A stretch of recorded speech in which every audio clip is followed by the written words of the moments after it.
ಇಲ್ಲ, ಕುಮಾರಸ್ವಾಮಿ ಅವರ ಉತ್ತರಕ್ಕೂ ನಾನು ಹೇಳಿದೆ ಮುಖ್ಯಮಂತ್ರಿಗಳಿಗೆ, ಯಾರು ಈ ಯೋಜನೆ ಮಾಡಿದ್ರು ಅವ್ರಿಗೆ ಯಾಕೆ ಪತ್ರ ಬರೆಯಕ್ಕೆ ಹೋದ್ರಿ ನೀವು ಅಂತ. ಯೋಜನೆ ಮಾಡಿದವ್ರು ಯಾರ್ರಿ? ಎರಡನೇ ಸರಿ ಮುಖ್ಯಮಂತ್ರಿ ಆಗ 18ರಲ್ಲಿ ಮುಖ್ಯಮಂತ್ರಿ ಆದಾಗ ಅವಾಗ ಬಿಟ್ಬಿಟ್ಟಿದ್ರೆ ಇದು ಸಮಸ್ಯೆ ಇತ್ತ ಇದು? ನಾನು ಹೇಳಿದೆ ಮುಖ್ಯಮಂತ್ರಿಗಳು ನಮ್ಮ ಗಮನಕ್ಕೆ ತರದೆ ಯಾರೋ ಪತ್ರ ಬರ್ಸೋರು ಮುಖ್ಯಮಂತ್ರಿಗಳು ಕೈಲಿ. ನಾನು ಹೇಳಿದ ಅವಶ್ಯಕತೆ ಇಲ್ಲ, ನೀವು ಬೇರೆಯವ್ರು ಬರೀರಿ, ಬೇಕಾದ್ರೆ ಬಿಜೆಪಿ ಅವ್ರಿಗೆ ಯಾರು ಇನ್ನೊಬ್ರಿಗೆ ಬರೀರಿ. ಕುಮಾರಸ್ವಾಮಿ ಅವರ ಯೋಜನೆ ಮಾಡ್ಬಿಟ್ಟು ಬನ್ರಿ ನಾನು ಚರ್ಚೆ ಮಾಡ್ತೀನಿ ಅಂದ್ರೆ ಅರ್ಥ ಏನ್ರಿ? ಹಾಸ್ಯಾಸ್ಪದ ಅಲ್ವಾ ಅದು? ಯೋಜನೆ ಮಾಡಿದವರೇ ಬನ್ನಿ ಚರ್ಚೆ ಮಾಡೋಣ ಅಂದ್ರೆ ಹಾಸ್ಯಾಸ್ಪದ ಅಲ್ವಾ? ಈಗ ಅವ್ರಿಗೆ ಅವಕಾಶನೇ ಸಿಕ್ಕಿಲ್ಲ ಅಂತಂದ್ರೆ ಓಕೆ, ಅವ್ರಿಗೆ ಎರಡನೇ ಸರಿ ಅವಕಾಶ ಸಿಕ್ಕಿತ್ತು. 2018ರಲ್ಲಿ ಪುನಃ ಮುಖ್ಯಮಂತ್ರಿ ಆದ್ರಲ್ಲ, ಆವಾಗ ಇದು ನನ್ನ ಕನಸಿನ ಯೋಜನೆ, ನಾನು ಬಿಡ್ಲಿಕ್ಕೆ ತಯಾರಿಲ್ಲ, ಅಭಿವೃದ್ಧಿ ಆದಂತ ಜಾಗದಲ್ಲಿ 40% ಕೊಡ್ತೀನಿ ಅಂದ್ರು. ಅದು ರೈತರ ಪರ. ನಾವು 45-50 ಕೊಡ್ತೀವಿ ಅಂದ್ರೆ ನಾವು ರೈತರ ವಿರೋಧಿಗಳು. ಏನ್ ಮಾಡೋದು ನಾವು? ಅದಕ್ಕೆ ಅವ್ರು ರಾಜಕೀಯ ಬೆಳ್ಸಕ್ ಬಂದವ್ರೆ. ಅದ್ರ ಅವಶ್ಯಕತೆ ಇರಲ್ಲ ಮುಖ್ಯಮಂತ್ರಿಗಳಿಗೆ. ಆಮೇಲೆ ಮುಖ್ಯಮಂತ್ರಿಗಳು ನಾವು ಹೇಳೋದು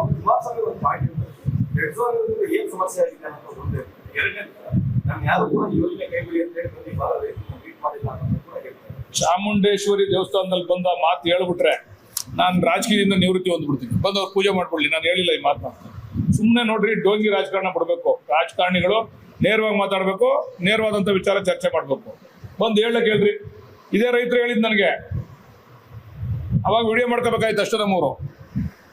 ಸುಮ್ಮನೆ ಡೋಂಗಿ ರಾಜಕಾರಣ ಆಯ್ತಪ್ಪ. 2018ರಲ್ಲಿ ಒನ್ ರೆಸಲ್ಯೂಷನ್ ಅವರೇ ಅಧಿಕಾರಕ್ಕೆ ಬಂದಾಗ ತರಿಸ್ಬಿಟ್ಟು ಕ್ಯಾಬಿನೆಟ್ ನಲ್ಲಿ ನೋಡ್ರಿ ಇದನ್ನ ಡ್ರಾಪ್ ಮಾಡಿದೀನಿ ಅಂತ ಮಾಡೋದು ಮುಗಿದೋಗಿತ್ತು, ಮಾಡ್ಬೋದಾಗಿತ್ತಲ್ಲ. ಈಗ ನಾಟಕ ಯಾಕೆ ಆಡ್ಬೇಕು? ಒನ್ ರೆಸಲ್ಯೂಷನ್ ರೆಡ್ ಝೋನ್ ಇಂದ ತೊಂದರೆ ಏನಾಗುತ್ತೆ ಅಂತ ನೀವು ಆಗ್ಲೇ ಮಾಹಿತಿ ತಗೊಂಡಿರ್ಬೇಕಲ್ಲ. ರೆಡ್ ಝೋನ್ ಇರೋದ್ರಿಂದ ಯಾವುದು ಏನು ಕೂಡ ಅಲ್ಲಿ ಕನ್ವರ್ಷನ್ ಆಗ್ಲಿ ಮತ್ತೊಂದಾಗ್ಲಿ ಅಭಿವೃದ್ಧಿ ವಿಚಾರ ಮಾಡ್ಲಿಕ್ಕೆ ಸಾಧ್ಯ ಇಲ್ಲ. ಎಲ್ರು ಕೂಡ ಅಮಾಯಕರು. ಯಾರಿಗೆ ತೊಂದರೆ ಆಯ್ತು, ಯಾರಿಗೆ ಅವ್ರ ಮನೇಲಿ ಒಂದು ಒಳ್ಳೆ ಕಾರ್ಯ ಮಾಡ್ಬೇಕು, ಅವ್ರ ಮಕ್ಳು ವಿದ್ಯಾಭ್ಯಾಸ ಮಾಡ್ಬೇಕು, ಅವ್ರೆಲ್ರು ಕೂಡ ಥ್ರೋ ಅವೇ ಪ್ರೈಸ್ ನಲ್ಲಿ ಕೊಟ್ಟಿದ್ದಾರೆ ಜಾಗನ. ಯಾರಿಗೆ? ಬೆಂಗಳೂರಿನವ್ರಿಗೆ. ಒಂದು ಪೆಟ್ರೋಲ್ ಬಂಕ್ ಮಾಡಕ್ ಜಾಗ ಇಲ್ಲ ಅಲ್ಲಿ, ಒಂದು ಹಾಸ್ಪಿಟಲ್ ಮಾಡಕ್ ಜಾಗ ಇಲ್ಲ, ಒಂದು ಡೈರಿ ಬಿಲ್ಡಿಂಗ್ ಕಟ್ಟಕ್ ಪರ್ಮಿಷನ್ ಇಲ್ಲ ಅಲ್ಲಿ. ಅಂದ್ರೆ ಇದೆಲ್ಲ ತೊಂದರೆ ಅಲ್ವಾ ರೆಡ್ ಝೋನ್ ಇಂದ? ಕುಮಾರಸ್ವಾಮಿ ಅವರೇ ರೆಡ್ ಝೋನ್ ಮಾಡೋಣ ಕೇಳ್ರಿ, ಇದನ್ನ ಕೇತ್ಕನ್ನಳ್ಳಿದ್ನು ಇದನ್ನು ಒಪ್ಪೋದ್ರ ಕೇಳಿ. ರೆಡ್ ಝೋನ್ ಮಾಡಿದ್ರೆ ಕುಮಾರಸ್ವಾಮಿ ಅವರು ಏನು ಮಾಡೋದು ಬೇಡ, ಅವ್ರು ರೆಡ್ ಝೋನ್ ಮಾಡಿಕೋದ್ರ ಕೇಳಿ. ರೆಡ್ ಝೋನ್ ಅಂದ್ರೆ ಏನಂತ ಗೊತ್ತಾ? ಹೋಲಿ ಕುಮಾರಸ್ವಾಮಿ ಅವ್ರಿಗೆ ಕೇಳಿ, ಹೋಲಿ. ಸುಮ್ಮನೆ ಏನೋ ಇಷ್ಟ ಬಂದ ಏನೇನು ರೆಡ್ ಝೋನ್ ಅಂದ್ರೆ ಏನು? ಹೌದಲ್ವೇನ್ರಿ? ನೀವು ಆದೇಶ ಮಾಡಿದ್ಮೇಲೆ ಮುಖ್ಯಮಂತ್ರಿಗಳು ಇದನ್ನ ಮಾಡಿದ್ಮೇಲೆ, ಅವಾಗ ಮುಖ್ಯಮಂತ್ರಿ ಯಾರಿದ್ರು ಮಾಡಿದಾಗ? BMRDA ಅವರು ಈ ಆದೇಶ ತಂದಾಗ, ಇಲ್ಲಿ ಯಾವ್ದು ಟ್ರಾನ್ಸಾಕ್ಷನ್ ಮಾಡಂಗಿಲ್ಲ ವಿತೌಟ್ ಸರ್ಕಾರದ ಪರ್ಮಿಷನ್ ಅಂತ ತಂದಾಗ ಯಾರು ಮುಖ್ಯಮಂತ್ರಿ ಅಲ್ವಾ? ಇದನ್ನ ಮಾಡ್ಬೇಕು ಅಂತ ಮೊದಲು ಮೀಟಿಂಗ್ ಮಾಡಿದ ಮುಖ್ಯಮಂತ್ರಿ ಯಾರು ಅಲ್ವಾ? ಮತ್ ನೀವು ಮಾಧ್ಯಮದವ್ರು ಸರಿಯಾಗಿ ಕೇಳ್ಬೇಕು. ಅವ್ರನ್ನ ಮಾತ್ರ ಕೇಳಲ್ರಿ, ನಮ್ಮನ್ನ ಮಾತ್ರ ಟ್ವಿಸ್ಟ್ ಮಾಡಿ ಕೇಳ್ತೀರಾ. ಅವ್ರನ್ನ ಕೇಳಿ ನೀವು. ಅವ್ರೆಲ್ಲ ಇಟ್ಟಂಡ್ರ ಕೇಸ್ ಅಂತ ಗೊತ್ತಿಲ್ವಾ? ಹೋಯ್ತಾ ಏನೋ ಒಂದು ಹೇಳ್ಬಿಟ್ಟು ಹೊಂಟಾಗೋದು. ನೀವು ಮಾಧ್ಯಮದವ್ರು ಅದೇ ತೋರಿಸ್ತೀರಾ, ಅದು ನೀವು ಟ್ವಿಸ್ಟ್ ಮಾಡಲ್ಲ. ಯಾರು ಸ್ವಾಮಿ ಮುಖ್ಯಮಂತ್ರಿ ಆಗಿದ್ರು ಅಂತ ಯಾರು ಕೇಳಿದ್ರ?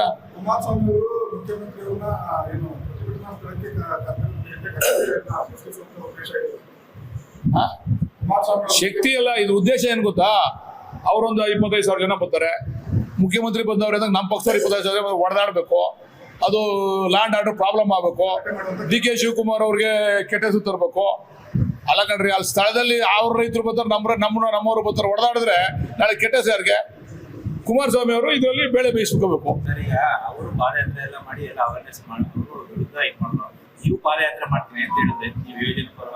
ಇಲ್ಲ, ನಾವು ನಮ್ಮ ರೈತರುಗಳು ಬೇಡ, ನೀವು ಅವ್ರು ಯಾಕೆ ಮಾಡ್ತಾರೆ? ನೀವ್ ಯಾಕೆ ಮಾಡ್ತೀರಾ?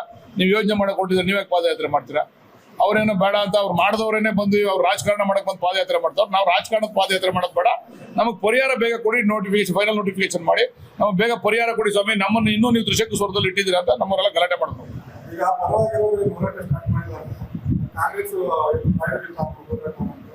ಈಗ ಅವರು ವಿರೋಧವಾಗಿರೋರಂದ್ರೆ JDS ಪ್ರಾಯೋಜಿತನ? ಅವ್ರು JDS ಪ್ರಾಯೋಜಿತ ಆದ್ರೆ ಕಾಂಗ್ರೆಸ್ ಪ್ರಾಯೋಜಿತ ಅಂತ ನಾವು ಒಪ್ಕೋತೀವಿ. ಕುಮಾರಸ್ವಾಮಿ ಅವರ ಸ್ಟೇಜ್ ಮೇಲೆ ಬಂದಾಗ, ಕುಮಾರಸ್ವಾಮಿ ಅವರ ಸ್ಟೇಜಿಗೆ ಬಂದಿದ್ರೆ ಅವ್ರು JDS ಪ್ರಾಯೋಜಿತನಾದಂದ್ರೆ ಹೇಳಿ, ಅದು JDS ಪ್ರಾಯೋಜಿತ ಆದ್ರೆ ಕಾಂಗ್ರೆಸ್ ಪ್ರಾಯೋಜಿತ. ಅದೇ ಶೀಘ್ರದಲ್ಲೇ ಮಾಡ್ತೀವಿ, ಅದು ಶೀಘ್ರದಲ್ಲೇ ಆಗ್ತದೆ. ಎಲ್ಲದಕ್ಕೂ ಸಾಧಕ ಬಾಧಕ ಆಗಬೇಕು.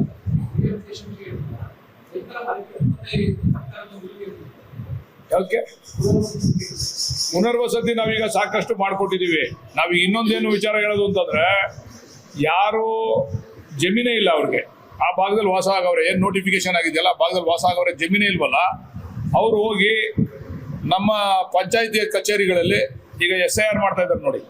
ಈಗ 2002 ಮತ್ತು 2025 ಯಾರು ವೋಟ್ ಇದೆ ಅವರು ನೇರವಾಗಿ ಇದಕ್ಕೆ ವೋಟಿಂಗ್ ಲಿಸ್ಟ್ ರಿಜಿಸ್ಟರ್ ಮಾಡ್ಕೋಬಹುದು ಅಂತ ಹೇಳಿ SIR ಮಾಡ್ತಾರಲ್ಲ, ಅದೇ ರೀತಿ ಇದರಲ್ಲಿ ಅವ್ರ ಹೆಸರುಗಳಿದ್ರೆ ಅಂಥವ್ರಿಗೆಲ್ರಿಗೂ ಕೂಡ ಉಚಿತವಾಗಿ ಒಂದು ಸೈಟ್ ಕೊಡಬೇಕು 30-40 ಅಂತ ತೀರ್ಮಾನ ಮಾಡಿದ್ದೀವಿ.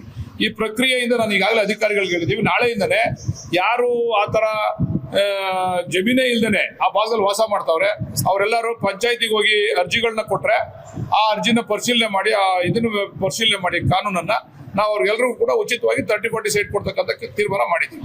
ಈ ಭೇಟಿ ತಪ್ಪೇನಿದೆ, ಅವರು ಹೋರಾಟ ಮಾಡೋರು ಹೋರಾಟ ಮಾಡ್ಲಿ, ತಪ್ಪೇನಿಲ್ಲ. ನಾವು ಇದು ಮಾಡ್ತಾ ಇಲ್ಲ, ಅವ್ರು ಮಾಡ್ಲಿ. ಅವ್ರು ಕೋರ್ಟ್ ತೀರ್ಮಾನಕ್ಕೆ ಎಲ್ಲರೂ ಅಂತಿಮವಾಗಿ ನಾವು ತಲೆ ಬಾಗ್ಲೇಬೇಕಲ್ಲ, ನಾವು ತಲೆ ಬಾಗ್ತೀವಿ ಕೋರ್ಟಲ್ಲಿ ತೀರ್ಮಾನ.